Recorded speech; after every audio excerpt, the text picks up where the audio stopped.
कहूंगा मुझे बीएल से निकल के ईएस बनना था। ईएस तो मुझे हमेशा से बनना था, बीएल तो बीच में अपॉर्चुनिटी आई थी अच्छा जो अच्छा। मैंने ग्रैब करी है। हम्म। सो मैं पहले से ही ईएस का हमेशा से ही मन था। जब से मैं फोर्थ ईयर में था तब से मेरा हमेशा से ही मन था। सो अब वो अलग बात है कि वो दूसरी अटेम्प्ट मतलब बाद में रियलाइजेशन हुआ कि कैसे बनेंगे।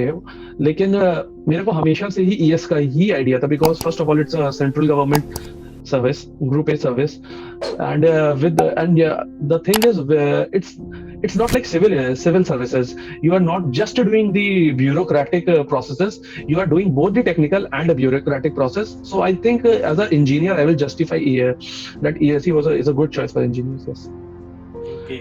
और सर ये Mhm. दोनों चीज़ों को बैलेंस कैसे किया? मतलब हम एक तो लोगों के तो ऐसे ही बहाने रहते हैं, मतलब स्टूडेंट्स को बोल दो तो दे आर लाइक कि सर दिन भर पढ़ते रहते तब भी नहीं हो रहा है, और आप यहाँ पर जॉब करके आके भी पढ़ लिए और उसके बाद भी क्रैक कर लिए, वो भी इतने अच्छे रैंक के साथ। हाँ, सो द थिंग इज, ठीक है, सबसे अच्छी बात जो मैंने करी है, आपके साथ हमेशा कोई ना कोई होना चाहिए जो साथ में आपकी तैयारी कर रहा हूँ।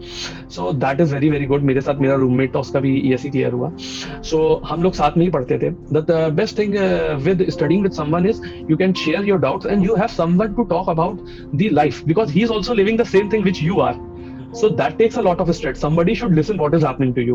You can't all contain everything inside. So मेरे हिसाब से the best thing is हम लोग सैटरडे संडेज नहीं पढ़ते थे, या बहुत कम पढ़ते थे, उस दिन पार्टी ही करते थे। तो हमारा क्या था कि क्यों, अगर हम बहुत ज्यादा वर्कलोड रहेंगे तो ना हम जॉब कर पाएंगे ना हम पढ़ाई कर पाएंगे। हम लोग आ जाते थे ऑफिस से 4:30-5 बजे तक, and by 7 if you 7 to 12 हम पढ़ते थे। So that is not very hectic, because हम लोग बीच में 2 घंटे का ब्रेक भी लेते थे। और ये 5 आवर्स जो मैं स्टडी का बोल रहा हूँ ये कॉन्स्टेंटली नहीं रहता था, इसमें भी बीच में 15-20 मिनट्स का ब्रेक, खाने का ब्रेक। सो इफेक्टिवली 4 आवर्स की स्टडी होती थी, और थोड़ी बहुत जो हम लोग एक्स्ट्रा स्टडी करनी होती थी संडेज को कर लेते थे, संडे की इवनिंग को। तो इतना वर्कलोड नहीं रहा। सबसे इंपॉर्टेंट काम जो मैं बोलूंगा वो है शेयरिंग। कोई शेयर करने वाला आपके साथ होना चाहिए। सर बीच में इंटरप्ट करूंगा सर, मैं नहीं पता हाँ, बोलिए आप बोलिए। झूठ बोल रहे हैं कि अंकुर जी वो बताया कि आप 4 बजे तक पढ़ते थे, ये उन्होंने नहीं। बोला है कि वो बोल रहे थे कि मैं सो जाता था 2 बजे, फिर मैं देखता था रस्तोगी जी पढ़ रहे हैं करके, तो आई वाज लाइक कि अरे सो जा भाई सो जा करके। तो आप ये बता दीजिए दोनों में से कौन झूठ बोल रहे हैं, सच बोल रहे नहीं नहीं नहीं, मैं तो आपको सच बताता हूँ कि वो झूठ नहीं बोल रहा है, लेकिन वो झूठ नहीं बोल रहा और मैं भी सच बोल रहा हूँ, क्योंकि उसको लगता था मैं फोन पे पढ़ रहा हूँ, लेकिन मैं फोन पे पढ़ नहीं रहा होता था। अब क्या है कि जैसे कि अब जैसे आप अभी आप मेरी वीडियो रिकॉर्ड कर रहे हो, हैं। मैं उस समय किसी और सीनियर की वीडियो देख रहा होता था। मैं उसका हम्म। एक्सपीरियंस देख रहा हूँ, मैं उसके बारे में जान रहा हूँ। अब उसने बोल दिया जैसे यूआईडीएआई, तो मेरा खोल के फोन पे देख लिया, अच्छा यूआईडीएआई क्या है, ये ट्राई कैसे काम करती है, जैसे अभी मैंने बोला। तो ये सारी चीजें हम लोग करते थे। अब 4 बजे तो उसने थोड़ा एग्जैजुरेट कर दिया, लेकिन हाँ, क्योंकि हम लोग बात करते रहते थे तो हाँ 2 तो बज जाती थी। लेकिन इट्स नॉट दैट कि हम पढ़ते रहते थे बिल्कुल 2 बजे बिल्कुल पेन और कॉपी लिए बैठ के नोट्स बना रहे, ये नहीं होता था। तो आप लोगों को भी बताना चाहता हूँ, मतलब आप लोग देख सकते हैं वो वीडियो डली हुई है अंकुर ज्योति दास करके, वो अलग ही लेवल की इंस्पिरेशन है। मतलब ये सारे दोस्त एक साथ मिलके ना पूरे गवर्नमेंट जॉब को एक साथ रख लिए, ये भी रख लेते हैं ये भी रख लेते हैं करके। एंड एक्चुअल में दोस्ती हो तो ऐसे जो आपको बनाए एक्चुअल में, जो आपको बोले कि हाँ चलो साथ में करेंगे करके। तो ये बात बहुत अच्छी। सॉरी सर बीच में इंटरप्ट किया, पर वो दिल हाँ, में आ रहा था। हाँ, आप बताइए सर क्या होगा था फिर। हाँ, तो बस इसीलिए करते थे। नहीं, हम लोग सबसे अच्छी बात ये थी कि मैं आपको अभी भी बोलता हूँ, शायद उसको वो चीज रियलाइज ना होती हो अंकुर को, लेकिन मेरे साथ तो सबसे अच्छा था कि शेयरिंग के लिए कोई था। पहले मेरे साथ जय था, मैंने आपको जैसे बताया। फिर अंकुर आया, तो वो उसका भी ईएस क्लियर हुआ, अंकुर का भी ईएस क्लियर हुआ, हम दोनों तैयारी कर रहे थे, तो सर हम दोनों साइमल्टेनियसली कोई शेयर जानते हैं, करने वाला। हम दोनों जानते हाँ, हैं, ऑडियंस नहीं जानती आपके पिछले हाँ, कौन थे तो इसके कौन थे। हाँ, तो मेरा एक एक्स रूममेट था, वो उसकी भी जयशे शर्मा, उसकी भी मैकेनिकल ब्रांच में 92 रैंक आई थी। तो उसके बाद अंकुर ज्योति दास आया, उसकी 23 रैंक है इलेक्ट्रॉनिक डिसिप्लिन से। सो ये गुड, हमारे लिए अच्छा था कि हमारे पास शेयर करने के लिए कोई था। और मैं आपको एक चीज बोलूँ ना, सिलेबस एक ही बार होता है। जब सबसे पहली बार आप पढ़ते हैं ना, तब एक बार में पूरा सिलेबस हो जाता है। उसके बाद क्या है, वही चीजें प्रैक्टिस प्रैक्टिस प्रैक्टिस। हम वो 5 घंटे में जो हम पढ़ते थे, उसमें 3-3.5 आवर सिर्फ प्रैक्टिस। क्वेश्चन उठाए कहीं से भी, कोई भी क्वेश्चन मिल रहा है, इंटरनेट हो गया, बुक हो गई, या किसी का मैंने ऑनलाइन किसी वेबसाइट से निकाल लिए, वही क्वेश्चन सॉल्व कर लिए। वो क्वेश्चन जैसे ही हम सॉल्व करते थे, तो हमारी प्रिपरेशन भी होती रहती थी। ये सारी प्रीलिम्स के लिए। मेंस के लिए क्या होता था, मेंस में हम लोगों ने काफी लोगों की टेस्ट सीरीज ज्वाइन कर रखी थी, तो उनके टेस्ट जैसे जैसे होते रहते, तो उसी हिसाब से अगले वीक टेस्ट है, हमने उस वीक का सब्जेक्ट पढ़ लिया, उसके अगले वीक किसी और सब्जेक्ट का, तो उसका पढ़ लिया। तो वो बैलेंस जो है, वो मेनली यही है कि आप एक बार अगर आपका सिलेबस हो गया तो सिर्फ आपको क्वेश्चन लगाना है। क्वेश्चन लगाएंगे, क्योंकि ये ऐसी ये इलेक्ट्रॉनिक्स जो डिसिप्लिन है या कोई भी डिसिप्लिन है, इंजीनियरिंग डिसिप्लिन है, उसमें न्यूमेरिकल्स ही है मेनली तो। और न्यूमेरिकल्स कोई ऐसे तो नहीं है कि आपको रटना है या आपको रिवाइज करना है बार बार, मगअप करना है, ये तो है नहीं। आपको पता है कैसे करना है, तो आपको बस प्रैक्टिस है, मैथ्स है, वो तो आपको करनी है, वो तो करनी पड़ेगी। तो आई डोंट थिंक कि आपको बार बार सिलेबस पढ़ना पड़ता है। कुछ सब्जेक्ट्स हैं वो अलग बात है, वो तो हर ब्रांच में ही है, लेकिन मेजोरिटी ऑफ द थिंग्स आप ऐसे ही कवर कर सकते हैं। आई डोंट थिंक आपको रगड़ना पड़ेगा सुबह से शाम तक, वो रगड़ने वाली बात नहीं। वो वाली बात नहीं रह जाती, मतलब वही था। पर सर वही कंसिस्टेंसी ला के रखना कि आप पढ़ाई भी कर रहे हैं, है ना, और साथ साथ में सारी चीज़ों को, डिस्ट्रैक्शंस को कैसे मैनेज करते थे सर? क्योंकि हम एक ही दिन सारी डिस्ट्रैक्शंस कर लेते थे ना, तो वही सबसे बड़ी बात है। मैं बताया ना आपको कि मैं 5 डेज हम लोग पढ़ते थे, सैटरडे नाइट नहीं पढ़ते थे। सैटरडे नाइट हम लोग पार्टी करते थे, और संडे नाइट फिर संडे पढ़ते थे। तो सैटरडे को ही हम लोग को पता है कि हम लोग अभी पढ़ लेंगे, फिर सैटरडे को मजे करने हैं, तो हम लोग ऐसे ही पूरे वीक विदाउट डिस्ट्रैक्शंस पढ़ लेते थे। कभी कभी तो हाई और लो पॉइंट्स आते ही हैं सबकी लाइफ में, तो वो तो डील करना होता है। लेकिन आई डोंट थिंक सो किसी को इतना प्रॉब्लम होगी अगर आप एक ही दिन सारे अपने डिस्ट्रैक्शंस मैनेज कर लोगे। शुरुआत में जब हम लोग पहले 6-7 डेज कॉन्स्टेंटली पढ़ते थे ना, तब प्रॉब्लम होती थी। फिर बाद में जब स्ट्रेटेजी बदली ना, तो पता चला कि हाँ, एक दिन आप पूरा डिस्ट्रैक्शन के लिए रखो ही रखो, बाकी दिन पढ़ो। अब ऑब्वियसली ये है कि अब कल एग्जाम है, आप पार्टी कर रहे हो आज, तो वो तो अलग बात है। लेकिन बाकी जब आप प्रॉपर ट्रेनिंग मॉड्यूल में हो, तो आप अपने आपको समय जरूर दीजिए। अगर आप अपने फ्रेंड्स को, अपने लोगों को समय नहीं दोगे, तो फिर तो बस प्रेशर बिल्डअप होगा, वो प्रेशर रिलीज करने के लिए कुछ नहीं होगा। तो एक दिन तो प्रेशर रिलीज करने के लिए होना ही चाहिए। मेरे साथ नहीं सर, आज ही मैं ना एक स्टूडेंट्स को पढ़ा रहा था, बहुत सारे थे, तो दे वर लाइक कि सर लेजीनेस कैसे कोप अप किया जाए, मतलब समझ में नहीं आता। लेजीनेस तो हम लोगों को जान ले रहे हैं, आप लोगों के सामने भी आया होगा, लेजीनेस को कैसे करते हैं? अरे यार, दिन भर काम करके आ रहे हैं, किसी का सुन के आ रहे हैं, या काम, वो सारी चीजें हुई हैं, तो उस चीज को कैसे करते थे आप? उस चीज को तो मैं यही बोलूंगा कि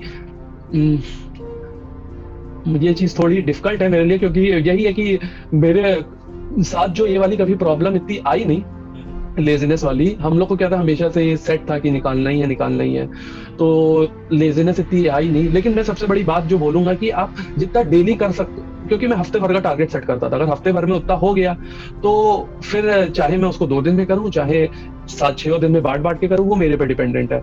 तो लेकिन मुझे अपना टारगेट अचीव करना है, तो अगर मैं एक दिन प्रोक्रेस्टिनेट करूंगा, तो मुझे पता है मेरा अगले दिन बिल्डअप होगा, तो उस डर से मैं पहले ही कर लेता था। तो ये चीज अच्छी थी। तो एज एन लेजीनेस के लिए तो मैं कुछ नहीं बोल सकता, क्योंकि मैंने फेस नहीं किया है। लेकिन बट आई थिंक अगर आप ऑब्जेक्टिव्स अपने सेट रखो वीक के या मंथ के, और उसको इक्वली डिस्ट्रीब्यूट कर लो, तो आपको दिखेगा अरे ये तो बहुत कम है, इतना तो मेरे से आज हो ही जाएगा। तो फिर आई डोंट थिंक वो लेजीनेस वाला फैक्टर आता है। सर मुझे ऐसा लग रहा है आप बचपन से ही बहुत ज्यादा टैलेंटेड थे। आपके स्कूल टाइम पे चलते हैं, आप अपने बारे में बताइए, शुरू से आप कैसे थे, मतलब स्कूल टाइम पे कैसा रहा है आपका पढ़ाई लिखाई? बस स्कूल तक जानना है, आईआईटी टाइम तक का इतना फेस। नहीं तो स्कूल में अब अगर मैं बोलूंगा, तो या स्कूल में भी मैं टॉपर रहा था, हमेशा से ही रहा हूँ। फर्स्ट से लेकर 12th तक मैं हमेशा टॉप 3 पोजीशंस पे ही रहता था। लेकिन मेरी लाइफ हमेशा आई थिंक हैपनिंग रही है। इट्स नॉट कि लाइक काफी नर्डी डायरेक्शन में मैं चला गया। एक तो स्कूल नहीं चेंज किया, तो हमेशा से ही दोस्त वही थे हमेशा से, तो कोई प्रॉब्लम मेरे को हुई नहीं। बाकी हमेशा से ही मुझे साइंस में और इसमें बहुत ज्यादा ही इंटरेस्ट था। तो या आई थिंक वो चीज जो है वो मेरे लिए पॉजिटिवली बिल्डअप करी। लेकिन मैं काफी एंजॉय किया स्कूल लाइफ को, काफी अच्छी रही मेरी स्कूल लाइफ। लेकिन हाँ, पढ़ाकू तो थे ही थोड़े। अब तो सर वो कैसा रहा, मतलब आईआईटी जेईई वाला टाइम, वो सारे में आपने कैसे परफॉर्म किया? क्या आप ऐसा नहीं सोचे कि आईआईटी वगैरह करेंगे करके? नहीं, आईआईटी का सोचा था, लेकिन वही है कि हम लोग के समय पैटर्न बदल गया था, तो 7-13 में, तो वो पैटर्न के साथ आई थिंक मैं कोप अप नहीं कर पाया। और फिर मैंने अच्छे से, मतलब कि एक तो मैंने पढ़ाई भी नहीं कर रखी थी, मैं कॉलेज के स्कूल के साथ ही लगा रहता था, मैंने अलग से कुछ पढ़ाई नहीं करी थी उसकी। ऊपर से फिर वो बोर्ड परसेंटेज और इन ये दोनों मैशअप कर दिए गए थे, तो उसकी वजह से काफी अच्छे नंबर आने के चक्कर बाद भी मेरी रैंक काफी पीछे रही। तो फिर मैंने ड्रॉप करने का नहीं सोचा, क्योंकि मुझे था कि ठीक है, अब जहाँ मिल गया है वहां पे अच्छे से करेंगे इंजीनियरिंग। तो सर ये जेपी मिल गया था। पर मैं तो ये आपको शायद ऐसा कह सकता हूँ कि आपको बचपन से तो नहीं पता होगा कि आप ईएससी करोगे, है ना, यूपीएससी ईएससी करोगे, ये तो नहीं पता था। तो ये ख्याल कहाँ से आया? कॉलेज में आप गेट की तैयारी करते, आप क्या कर रहे थे? कॉलेज कैसा रहा था आपका? कॉलेज काफी अच्छा रहा। कॉलेज में फर्स्ट सेकंड ईयर तो चिल करने में ही चले गए। थर्ड ईयर में आया कि हाँ अब क्या करना है, तो कंपनीज भी थी और इधर वाले कुछ सीनियर्स थे जो कि इंक्लाइंड थे प्राइवेट जॉब्स के लिए, और जो कंपनीज आती थी कॉलेजेस में, कुछ सीनियर्स जो थे वो गेट और ईएससी के थ्रू ही अपनी लाइफ को आगे बढ़ाना चाहते थे। तो प्रोज एंड कॉन्स देखे, मुझे थर्ड ईयर में ही पता चला कि ईएससी नाम का भी कुछ होता है, और इंजीनियर्स जो कि हाई लेवल के होते हैं उनको गवर्नमेंट हायर करती है। तो वरना तो ऐसे सिर्फ मूवीज में ही देख रखा है कि चीफ इंजीनियर है वो प्रोजेक्ट के, लेकिन ये नहीं पता था कि वो चीफ इंजीनियर जाता कहाँ से। तो वो सब यहाँ से आके पता चला कि अच्छा यहाँ से होते हैं। तो थर्ड ईयर में जाके मुझे पता चला। तो मेरा जो था प्रो और कॉन्स का साइड वो गवर्नमेंट जॉब की तरफ ज्यादा झुका। तो क्योंकि मैं हमेशा से बोला, मैं कि स्कूल में भी काफी चिल था, यहाँ कॉलेज में भी काफी चिल था, तो मुझे था कि परफेक्ट वर्क लाइफ बैलेंस वाली ही जॉब चाहिए, तो गवर्नमेंट वो प्रोवाइड करती है। तो that was the biggest factor. ऊपर से बात किया थी कि मुझे अपनी स्किल्स यूज करने को मिलेंगी और वो सब मिलेगा। प्राइवेट में भी नो श्योर मिलती हैं, लेकिन यस गवर्नमेंट में you have the power to do the things, and that was the good thing. So वो पुश उधर ही मिला। सो 2000 अभी भी मुझे याद है 2016 में हम सीनियर्स के साथ बैठे थे, सर क्या करें क्या करें क्या करें कि कॉलेज थर्ड ईयर का फर्स्ट सेमेस्टर था हमारा।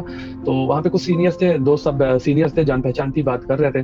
तो उन्होंने कहा तुमने ईएससी और का नाम सुना? गेट का नाम तो सुना था, क्योंकि काफी लोग एमटेक, क्योंकि ज्यादातर आप देखोगे तो गेट में इतनी रैंक आई है, गेट में इतनी रैंक आई है, लोग एमटेक के लिए भी जाते रहते थे। जो फैकल्टी हमारे यहाँ आती थी वो भी एमटेक थी, तो वो भी गेट के थ्रू ही जाते थे, तो फैकल्टी से भी सुनने में आता ही था, ईएससी का नहीं सुनने में आता था। तो उनसे पूछा तो पता चला कि सिविल सर्विसेज की तरह इंजीनियरिंग सर्विसेज भी एक होता है, जहाँ पे ब्यूरोक्रेट नहीं टेक्नोक्रेट जाते हैं। तो मैंने कहा हाँ ये अच्छी अपॉर्चुनिटी है, जो कि मिडिल पाथ है, मिडिल पाथ बेस्ट है मेरे लिए। तो फिर मैंने अपॉर्चुनिटी ग्रैब करी है वाली।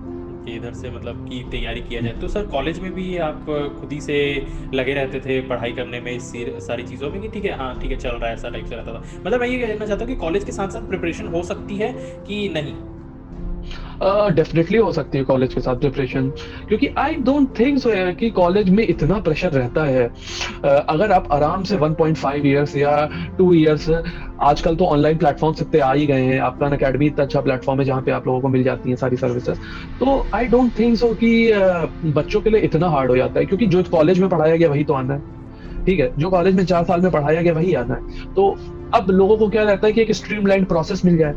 ठीक है, तो अगर आपके पास 1.5 ईयर या मैं कहूंगा 2 ईयर्स अगर हैं, तो आप प्रॉपर्ली ऑनलाइन प्लेटफॉर्म से आराम से अपनी पढ़ाई कर सकते हैं और आराम से आपका निकल जाएगा। क्योंकि I don't think so colleges में इतना प्रेशर रहता है कि आपको जो पढ़ाई करनी है, और आप जो पढ़ाई कर रहे हो कोई अलग पढ़ाई थोड़ी ना कर रहे हो, वो कॉलेज के लिए भी काम आनी है। तो आई थिंक आराम से निकल सकता है। द ओनली थिंग इज आपके अंदर ललक होनी चाहिए करने की, आपके अंदर वो होना चाहिए जज्बा कि हाँ हम करना चाहते हैं, बस करना चाहते, कर लेंगे, वो तो बाद में आएगा जब आप पढ़ाई करोगे। बस करना चाहते हैं तो हाँ कर ले जाओगे, ये कर लेंगे। तो सर अभी जैसे अगर मैं आपको कहूँ कि ये आने ही वाला है गेट एग्जामिनेशन, तो लोगों के साथ ना बहुत सारे प्रॉब्लम्स हो रही हैं, आप कैसे उन चीज़ों को डील करते थे? क्या हो रहा है ना प्रॉब्लम अभी उनके साथ कि भूल रहे हैं सर, भूल रहे हैं, तो ये भूलने वाली दिक्कत को कैसे ठीक किया जाए? भूलने वाली दिक्कत की सबसे बड़ी रेमेडी जो है वो ये है कि आप लोगों को, आपने एक बार सब्जेक्ट पूरा पढ़ लिया, अब जो गेट की तैयारी कर रहे होंगे उन लोगों ने अपना कोर्स तो खत्म ही कर लिया सबने। सबसे इंपॉर्टेंट है कि जब आप अपना कोर्स एक बार कंप्लीट कर लें तो उस सब्जेक्ट के थोड़े शॉर्ट नोट्स बना लें, एटलीस्ट फॉर्मूले, और वो फॉर्मूलाज हैं या फिर जो बेसिक थ्योरम्स हैं वो बना के रख लीजिए। जब भी आपको समय मिले, आप जैसे ईडीसी आपने कंप्लीट कर ली, अब आप नेटवर्क पे जा रहे हैं, जब आपका नेटवर्क हो जाए तो हर ईडीसी एक बार वही नोट से रिवाइज कर ली। वैसे अगले सब्जेक्ट में गए तो नेटवर्क के नोट्स रिवाइज कर लिए। ठीक है, फिर ऐसे कर करके धीमे होके बिल्डअप कर लीजिए। साथ ही साथ विद इन, अब जैसे गेट आने वाला है तो दिसंबर और जनवरी का मंथ आप कोई भी कहीं से भी क्वेश्चंस निकालिए, प्रीवियस ईयर लीजिए, क्वेश्चन सॉल्व करना शुरू करिए, because practice makes the man perfect. Practice तो आपको करनी ही करनी है, प्रैक्टिस आप कर ले जाएंगे तो सबसे अच्छी बात है। और आपको प्रैक्टिस ऐसे चीजों काफी जगह है जहाँ पे आपको ऐसी सर्विसेज भी मिल जाएंगी जो आपको बिल्कुल गेट की तरीके से स्टिपुलेटेड एनवायरनमेंट देंगी, वैसे कैलकुलेटर देंगी, वैसे क्वेश्चन पूछेंगी। तो उन एनवायरमेंट्स में भी आप थोड़ा प्रैक्टिस करिए, क्योंकि वहां पे फिजिकल कैलकुलेटर अलाउड नहीं होता।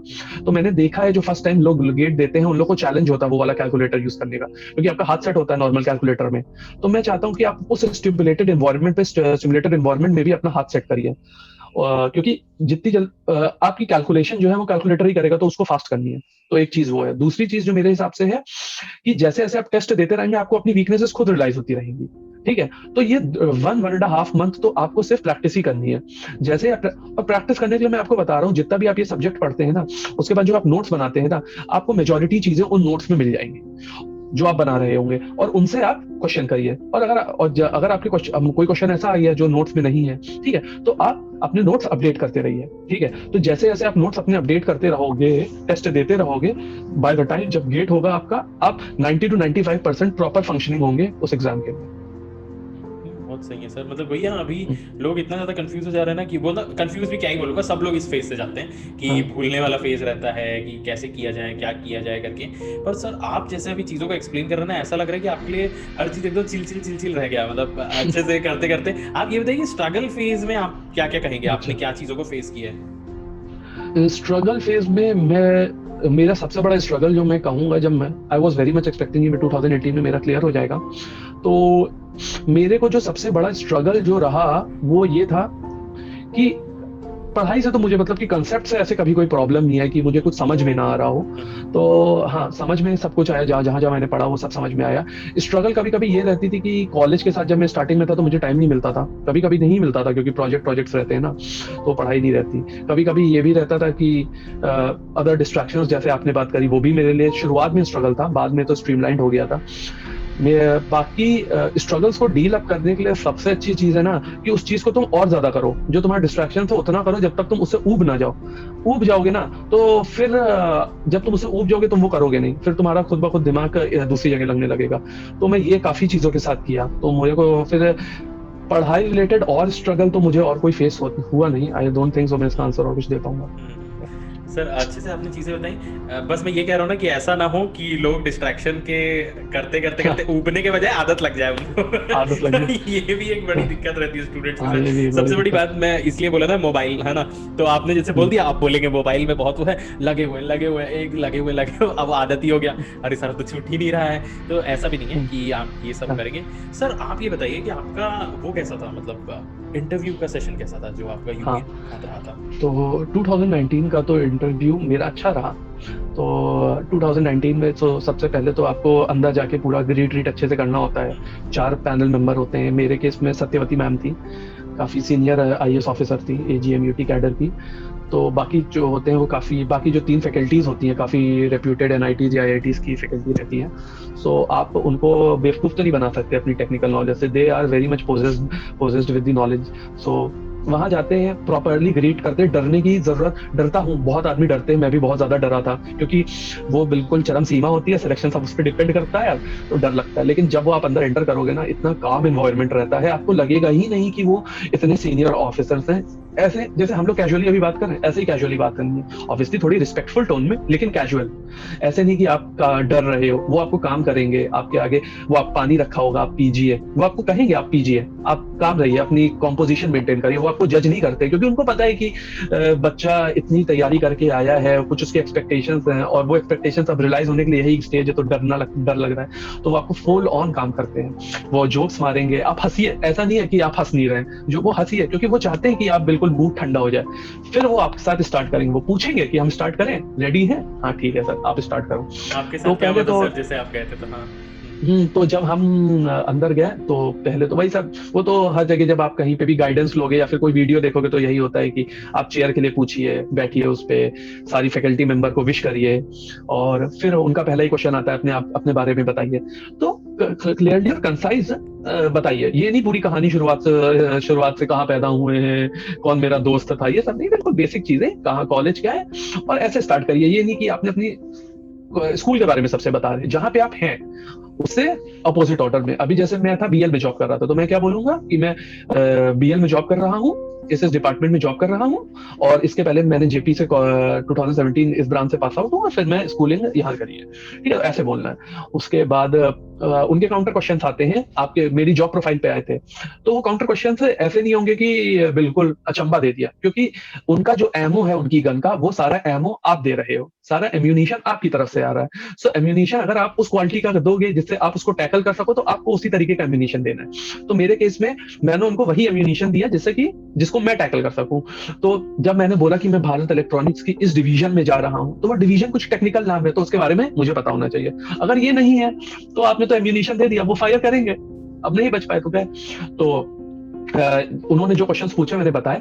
उसके बाद सत्यवती मैडम वो, और जो पहले जो मैम होती हैं, जो या फिर जो आपके मेन चेयरपर्सन होते हैं, वो जो होते हैं वो जरूरी नहीं है कि वो तो होते नहीं है, प्रोफेसर तो होते नहीं है, वो होते आईएएस आईपीएस या फिर कर्नल का काफी सीनियर ऑफिसर्स होते हैं जो गवर्नमेंट ऑफ इंडिया में सर्व करके आते हैं। सो उनके पास काफी चीजों के बारे में नॉलेज रहती है, और काफी चीजों के बारे में नॉलेज रहती है। तो आप जिस एरिया से हैं, या आप जिस डिवीजन में काम करते हैं, या आप जिस कंपनी में काम करके आए हैं, वो कंपनी, अब जैसे हमारी कंपनी पीएसयू थी और वो गवर्नमेंट के लिए है, काम करती है, तो वो उससे क्वेश्चन पूछेंगे और जनरलाइज्ड क्वेश्चन पूछेंगे। जैसे मेरे केस में जिस प्रोजेक्ट में मैं काम कर रहा था, उसकी इंपॉर्टेंस क्या है गवर्नमेंट के लिए, तो ऐसे करके क्वेश्चंस भी आपको रेडी करने हैं कि हम काम तो कर रहे हैं लेकिन हमको यही नहीं पता कि उसका काम क्या। तो ये तो लाइक इट्स आप अपने आप को ही हर्ट करने की कोशिश कर रहे हो। बाकी वो generalized questions with respect to society भी पूछते हैं, ठीक है। तो आपको अपने ओपिनियंस बताने, ऐसा नहीं, और ऐसा भी नहीं करना है कि आपको हार्डलाइन ओपिनियन बताना है या गवर्नमेंट के अगेंस्ट बताना है या गवर्नमेंट के बहुत ज्यादा प्रो जाना है। तो मीडियम रास्ता ही हमेशा अपनाना होता है। तो ऐसे तो वो बहुत ज्यादा क्वेश्चन ऐसे पूछते नहीं है कि आपको किसी बेंड होना चाहिए,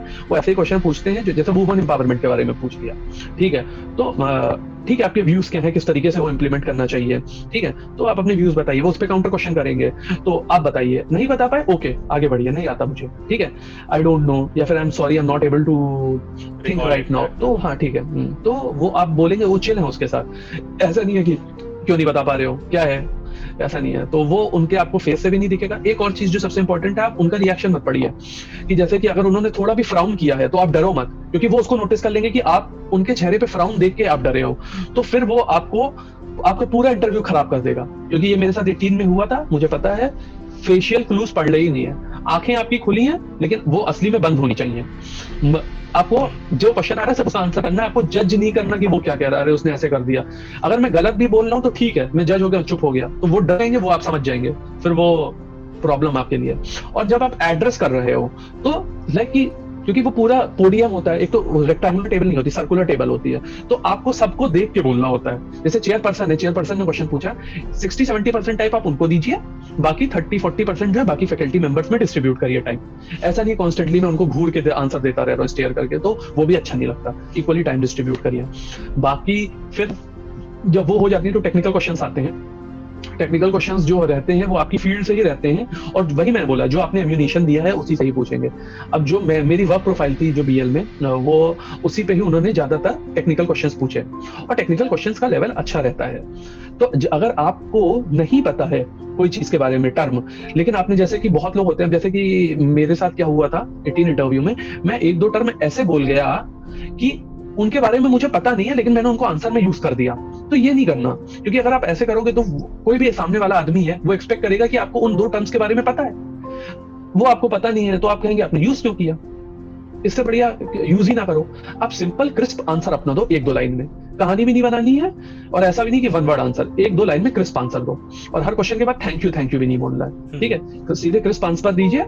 जैसे मेरे से क्वेश्चन पूछा गया था कि जो बहुत इजी क्वेश्चन था, कोई डिफिकल्ट नहीं था, कि जैसे कि जो हमारी जो वो होती है ना, अल्टरनेटिंग करंट क्यों यूज करते हैं, डीसी करंट क्यों नहीं यूज करते ट्रांसमिशन के लिए, बहुत इजी है इसका आंसर। तो 1 लाइन में इसका क्रिस्प आंसर दीजिए। आप उसको आप समझाइए मत, वो क्योंकि उनको भी पता है अगर आपने ये लाइन बोली है तो they know that you know. So क्योंकि अगर आप समझाएंगे तो वो और क्वेश्चन नहीं पूछ पाएंगे, तो वो जज कैसे करेंगे आपको, ठीक है। तो मीडियम रखना है आंसर को, कहा ग्रंथ नहीं बनाने वहां पे, ठीक है, ये अच्छी बात है। और 1-2 क्वेश्चन ऐसे भी हुए कि मुझे नहीं आता था, जैसे कि मेरे से क्वेश्चन पूछा था कि TWT में वेलोसिटी कैसे, वेलोसिटी मॉड्यूलेशन कैसे होता है, नहीं आता सर, आई डोंट नो, या sir I am not able to recall it. अगर आपको पता है और आपको याद नहीं आ रहा, ठीक है, फिर वो मूव ऑन कर जाएंगे उस क्वेश्चन पे। गेस नहीं मारना है, अरे यार TWT में ऐसे करते थे, ऐसे करते थे, आप वहां पे 3-4 ऑप्शन उन्हें गेस कर रहे हो, वो पूछ रहा है आपसे, आप उनको पूछ रहे हो कि क्या आंसर सही है। वो भी नहीं होना चाहिए, हाँ, वो भी नहीं होना चाहिए।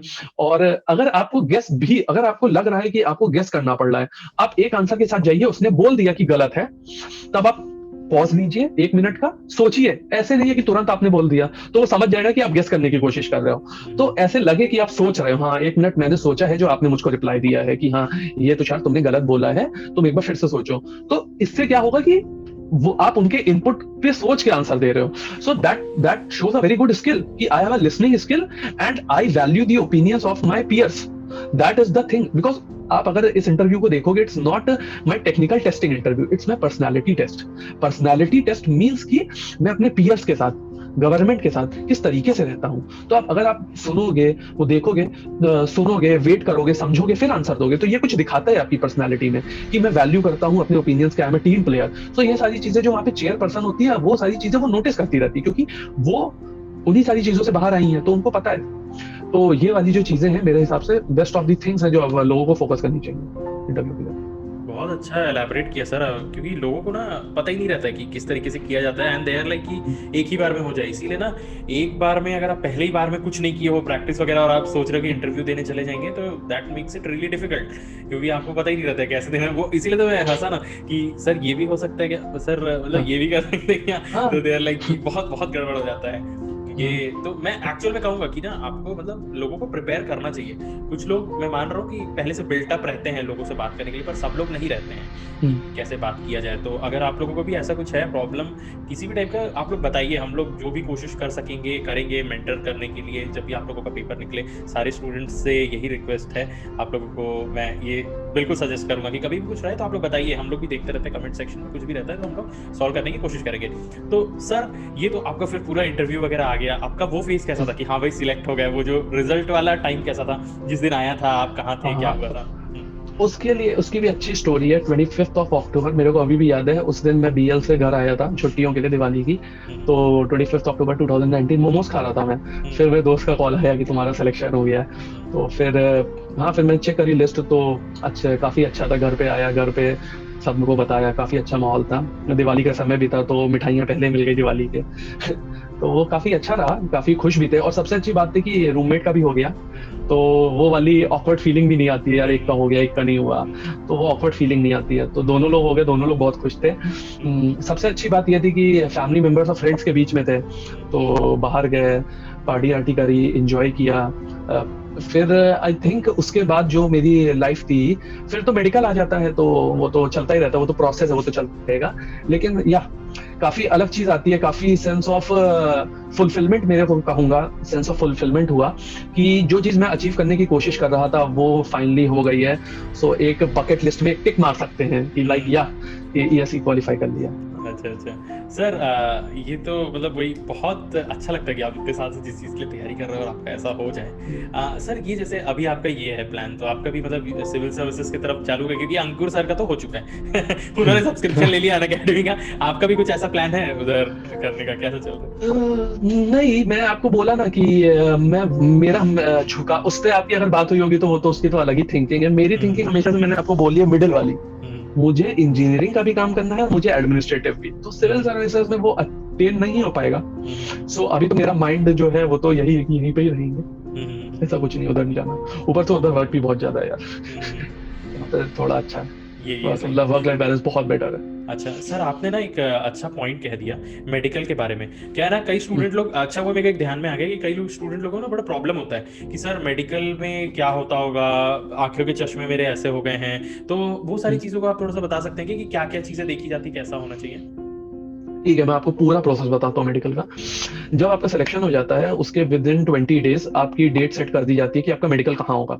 तो मेडिकल कराने की यूपीएससी सिर्फ रिजल्ट देने तक का उसका काम रहता है। मेडिकल का काम जो है वो रेलवेज का है। रेलवेज क्या करता है, उनके खुद के खूब सारे, अब 2020 में पता नहीं चेंज हो जाए क्योंकि रेलवे ने अपनी वैकेंसी हटा दी है, तो मैं नहीं कह सकता, लेकिन अभी तक प्रोसेस यही होता है कि रेलवे के हॉस्पिटल्स में हर दिन सारी ब्रांच के कुछ कुछ बच्चों को बुलाया जाता है। लाइक 25 जैसे मेरा था, मेरे केस में मेरा 20th को मेडिकल था, तो उसमें मैकेनिकल वाले भी थे, इलेक्ट्रॉनिक्स वाले भी थे, इलेक्ट्रिकल वाले भी थे, सिविल वाले भी थे उस जोन के।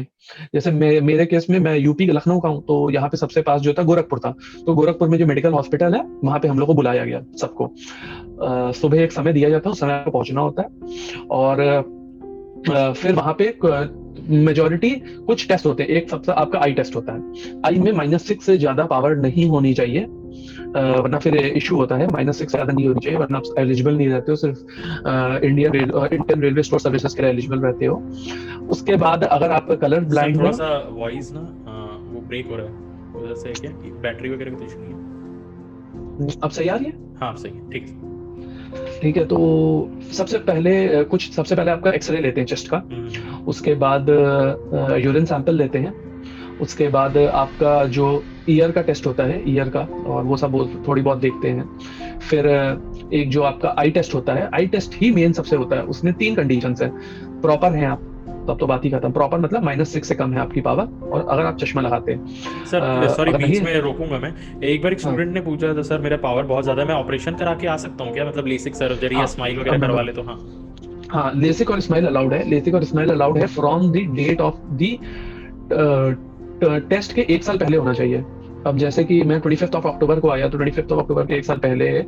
ये कहीं क्लियरली मेंशन्ड नहीं है कि 1 year prior to what, 1 year prior to notification या 1 year prior to selection.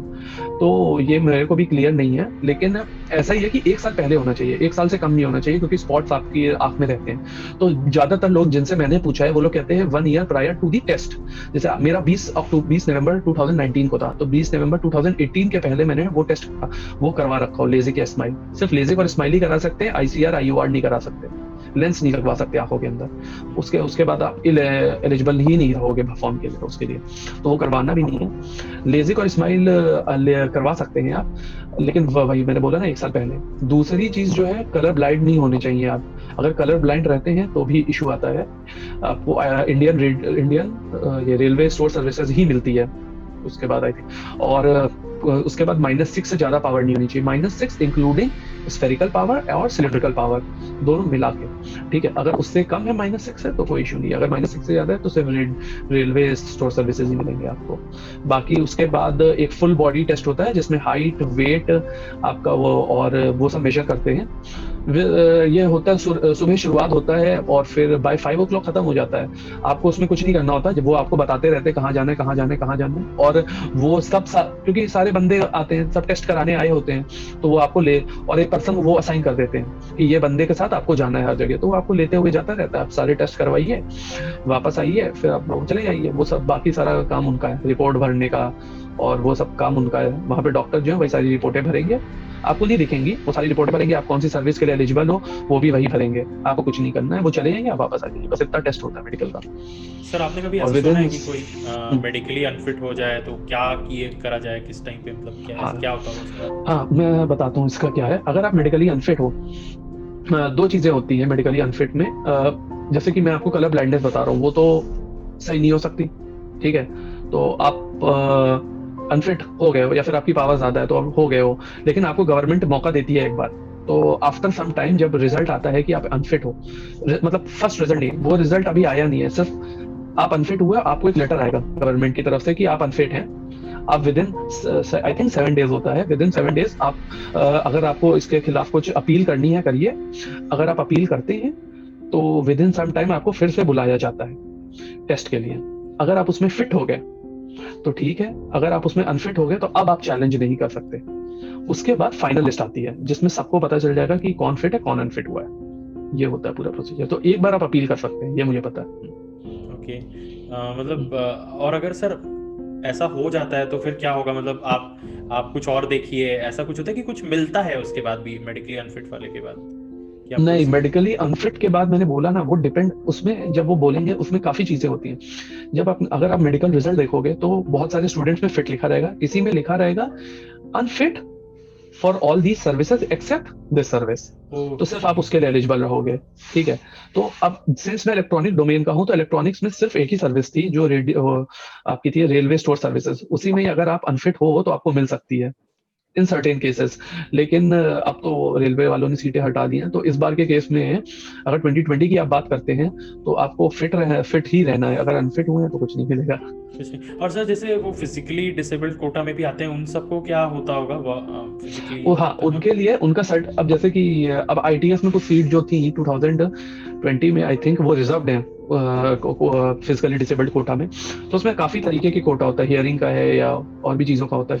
Hearing है या फिर पैर में कोई प्रॉब्लम है, इम्पेयरमेंट है, तो उसके लिए आपको सर्टिफिकेट प्रोड्यूस करना होता है। वो सर्टिफिकेट डिस्टिंग्विश्ड उसका होना चाहिए। ऐसा नहीं है कि प्राइवेट हॉस्पिटल का हो, मतलब प्रॉपर होना चाहिए आपके पास। अगर आप वो दिखाएंगे तो वो एक्सेप्ट होता है, ऐसा नहीं, कोई प्रॉब्लम नहीं है उसमें, एक्सेप्ट करते हैं। और एक ये है, हाँ मुझे ये भी पता है कि जो आईज वाला मैंने आपको बताया था, उसके लिए आपको अपनी आई टेस्ट करा के लानी होती है इसी हॉस्पिटल से। जब आप मेडिकल देने जाएंगे ना तो आपको पहले से करा के लानी होती है वहां से। वहां पे भी आपका आई टेस्ट होगा, लेकिन वो रेफरेंस के लिए वो भी रखते हैं, तो वो भी आपको लेके आना पड़ेगा।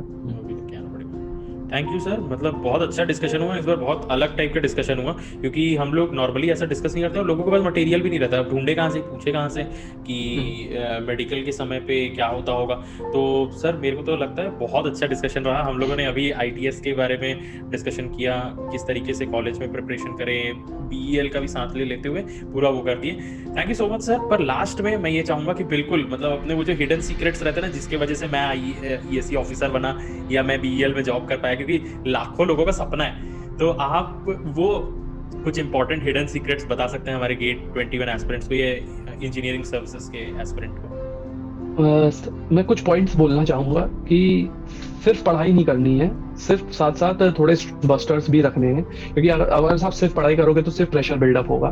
तो कॉन्स्टेंटली अपने आप को रिफ्रेश भी करिए, अपने आप को भी समय दीजिए। दूसरा पॉइंट मैं जो बोलना चाहूंगा कि ये सिर्फ मगअप वाली चीज नहीं है, यहाँ पे प्रैक्टिस करनी ही करनी है। तो आप शॉर्ट नोट्स बनाइए और उन्हीं शॉर्ट नोट्स के बेसिस पे आप और भी टेस्ट दीजिए, और जब आप टेस्ट में कोई चीज नहीं दे पा रहे हैं तो उन टेस्ट के बेसिस पे अपने शॉर्ट नोट्स को अपडेट करिए। ये 2 पॉइंट। तीसरा पॉइंट जो मैं कहूंगा कि जो नॉन टेक के लिए, जैसे कि ESE प्रीलिम्स के लिए, जो काफी अब तो इंटरव्यू स्टेज आ गई है, लेकिन नेक्स्ट में कोई प्रीलिम्स देना चाहता है, तो जो नॉन टेक सब्जेक्ट्स होते हैं उनमें सबसे अच्छी बात यह है कि अगर आपने एक सब्जेक्ट पढ़ लिया है तो जब आप नेक्स्ट सब्जेक्ट पे जाएं तो एक बार उस सब्जेक्ट के शॉर्ट नोट्स तो आप बनाएंगे ही बनाएंगे। वो शॉर्ट नोट्स जो हैं, जब भी आप दूसरा सब्जेक्ट पढ़ लें उसके बाद एक बार रिवाइज करें, और उसके बाद आप उनके टेस्ट जब आपने शॉर्ट नोट बना लिया उसके बाद दीजिए। ऐसे नहीं कि आपने वो सब्जेक्ट पढ़ा और तुरंत आपने उसका टेस्ट दे दिया। थोड़ा सा आप शॉर्ट नोट्स बनाइए, दूसरा सब्जेक्ट पढ़िए, उसके बाद आप उस सब्जेक्ट का टेस्ट दीजिए। तो उससे क्या होता है कि आपकी मेमोरी टेस्टिंग हो जाती है, क्योंकि ESE में अगर फॉर्मूले पढ़ लेंगे तो वो तो कोई प्रॉब्लम नहीं होगी, क्योंकि हम सब इंजीनियरिंग बैकग्राउंड के वो सब तो हम कर लेते हैं। नॉन टेक्निकल में हम लोग की थोड़ी प्रॉब्लम आती है हम लोग को, तो नॉन टेक्निकल में मेमोराइजेशन इंपॉर्टेंट हो जाती है। तो वहां पे आपकी मेमोराइजेशन जो है वो आपकी टेस्ट के साथ भी सॉल्व होती रहेगी। बाकी जो मैं दूसरी चीज बोलूंगा गेट एस्पिरेंट्स को, वो मैं ये बोलूंगा कि आप जो है पहले तो आप उस सिमुलेटेड एनवायरनमेंट में कुछ टेस्ट तो दीजिए, जो जैसे गेट होता है, जिससे आपका मतलब कि हैंडी प्रैक्टिस हो जाए। दूसरी चीज मैं ये कहूंगा गेट वालों को कि गेट में हर क्वेश्चन के लिए काफी समय रहता है, आपको हड़बड़ी नहीं करनी है, क्योंकि ये नहीं है कि मुझे ऑल 65 क्वेश्चंस करने हैं। ठीक है, ऑल 65 होते भी नहीं है, किसी से टॉपर से ही होते होंगे मेरे हिसाब से। तो जो भी आपके स्ट्रॉन्ग सब्जेक्ट्स हैं पहले उनके क्वेश्चन टैकल करिए, क्योंकि क्वेश्चन के मार्क्स तो सेम ही है। तो वो सब्जेक्ट्स क्यों नहीं उठाए जाए जो कि हमको आते हैं पहले, तो उन पे फोकस करिए। ESE वालों के, ESE इंटरव्यू वाले जो आप देंगे उनके लिए मैं ये बोलूंगा कि आपको कुछ क्वेश्चंस तो पता ही है जो आपसे पूछे जाएंगे इंटरव्यू में। जैसे पहला क्वेश्चन है अपने आप को बताइए, अपने बारे में बताइए, तो वो आप मिरर के सामने खड़े होकर 2 मिनट में प्रैक्टिस कर सकते हैं हर दिन, कि हार्डली आपको 5 मिनट लगेगा वो प्रैक्टिस करने में। तो वो प्रैक्टिस करिए आप, या फिर जैसे ये अनअकैडमी है या फिर कोई भी आपके फ्रेंड्स उनको सामने बैठाइए और ये 2-3 बेसिक क्वेश्चंस पूछिए। तो क्योंकि अगर आप डायरी में लिख लेंगे, लिखने का तो एग्जाम है नहीं पर्सनैलिटी टेस्ट, अगर आप कॉपी में अपनी लिख लिया, उसको पढ़ लिया और देखा कि हम बोल देंगे तो नहीं होगा, बिलीव भी नहीं होगा। अगर आप बहुत ज्यादा एक्सट्रोवर्ट है तो हो जाएगा, लेकिन अगर आप शाई या थोड़े भी इंट्रोवर्ट है नहीं बोल पाओगे वहां पे उस समय, क्योंकि नर्वस भी रहते हो। तो why not to go by doing practice, because introduction तो पूछेंगे ही पूछेंगे। अगर आप इंट्रोडक्शन में प्रॉब्लम कर गए तो बात ही खत्म हो जाएगी इंटरव्यू की। तो ये सारी चीजें हैं। बाकी अगर मैं उसकी बात करूं कि तैयारी कैसे करनी है या गेट की या ESE की, तो मेरे हिसाब से सबसे अच्छी बात है कि जब आप एक सब्जेक्ट अपना पूरा पढ़ लें तो आप कहीं से भी उठा के कहीं से आपको किसी का मटेरियल मिल गया या कहीं से आपको इंटरनेट पे आपने क्वेश्चंस देख लिए, तो प्रैक्टिस करें। ये नहीं है कि आपने वो सब्जेक्ट पढ़ लिया, आप उस सब्जेक्ट के जब आप पढ़ लेते तो आप प्रैक्टिस कर रहे तो उसके बाद आप दूसरे पे मूव ऑन कर गए। नहीं, अगर आपने वो सब्जेक्ट 20 दिन पढ़ा है तो 5 दिन आप उसके क्वेश्चंस की प्रैक्टिस करिए कि आप बिल्कुल हैंडी हो जाए क्वेश्चंस में। आप इतने वैरायटी ऑफ क्वेश्चंस देख चुके हो कि अब कोई नया क्वेश्चन आए तो आपको पता हो, अरे मुझे पता है इसको टैकल कैसे करना है। तो ये वाली आपके अंदर एबिलिटी होनी चाहिए। और सबसे अच्छी बात यह है कि जो आप शॉर्ट नोट सब्जेक्ट के साथ बना रहे हैं वो टाइमली रिवाइज करते रहिए। क्यों? क्योंकि फॉर्मूले ऐसी चीजें जो दिमाग में स्टिक अप नहीं करते, उसको समय समय पे रिफ्रेश करना पड़ता है। तो अगर आप फॉर्मूले रिफ्रेश कर लोगे तो I think 70% of the GATE का सिलेबस और 50% ऑफ ESE सिलेबस तो आपका ऐसे ही खत्म हो गया। Thank you so much sir, इतना वैल्यूएबल चीज़ें लोगों को बताने के लिए एंड इतना सही टाइम देने के लिए, क्योंकि ऑलरेडी हम लोगों का भी 2 बज चुका है और इसी एंथुसियाज्म के साथ हैं हम लोग और चीज़ों को डिस्कस कर रहे हैं। Thank you so much sir अपना वैल्यूएबल टाइम देने के लिए। बस एक ही एम है इस पूरे वीडियो का कि अगर एक भी पर्सन को ये चीज़ मोटिवेटिंग लगेगी तो ज़रूर आप लोग बताइएगा और कमेंट सेक्शन में हम लोगों को कोई भी डाउट रहे बताइएगा। Thank you so much sir, आप हमारे इस चैनल पे आए, आई होप आपको अच्छा लगा होगा और आप लोगों को भी, स्टूडेंट्स को, अगर ये वीडियो पसंद आता है तो लाइक शेयर सब्सक्राइब जरूर कर लीजिएगा। Bye bye, have a nice day.